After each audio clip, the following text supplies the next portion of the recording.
These apprenticeships work well for people going into companies and corporations. But a moment ago you said that technology doesn't destroy jobs, but it disrupts the way we do business. Part of that disruption is a new type of workforce economy where people are in a maker's economy, a gig economy, an Uber and Airbnb. They're putting together portfolios of things. They aren't working an entire career with a corporation that provides pensions, healthcare, whatever. How do we change the nature of, Mark Warner has been trying to deal with that, and he'll be here talking about it. How do we change the nature of our structures so that people can be involved in a new economy that's not a corporate or company economy? Well, there's two things that come to mind. First is, how do you support the entrepreneur and the development of entrepreneurship, which we can talk about. The second is, the healthcare, the ACA bill. The fact that you no longer have to have a job in order to be guaranteed access to healthcare is a very big deal. And I forget the organization that did the research that said that they think about 1.5 million new entrepreneurs will feel confident to go out and begin to try and start a business because they know that they can have access to healthcare through ACA and through the exchanges. So we have to think about the support structure that we have in our country, and it's something that we can't just tear apart. We need to evolve it to support a more innovative economy. And so that's something that we're very focused on. In terms of innovation, we like to think of the Department of Commerce as America's innovation agency. And the reason for that is, we try and create the conditions for entrepreneurs to be successful.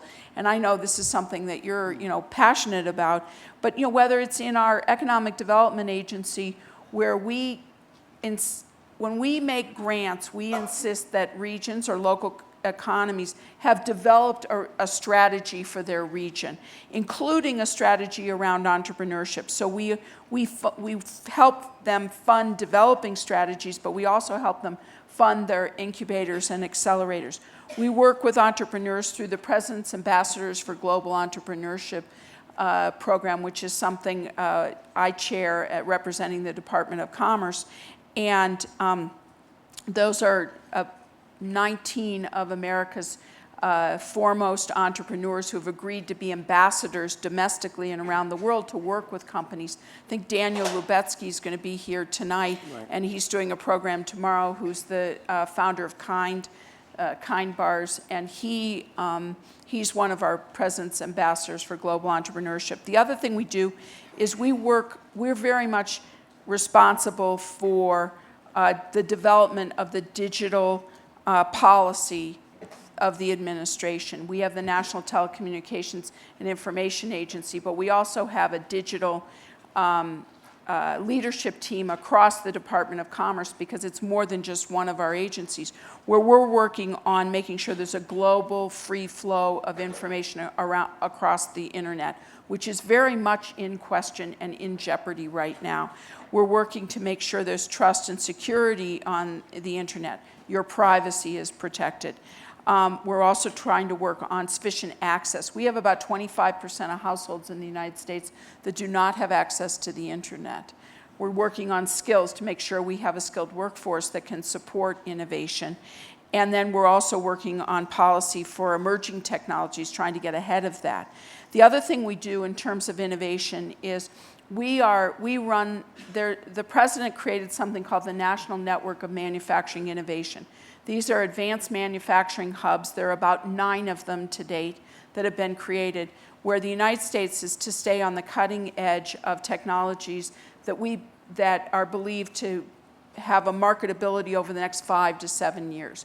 These institutes are a collaboration between the federal government, which puts up about $50 to $70 to $100 million per project, depending on the project, and the private sector, along with businesses, along with their supply chain, and community colleges and the local universities put up the other half of the money, also local governments.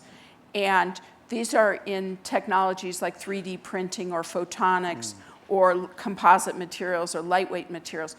we have to, as a government, keep working to make sure that we're investing in these cutting-edge technologies so that we stay ahead, so that robots aren't running the economy, but instead so that it's our innovation that's running the economy.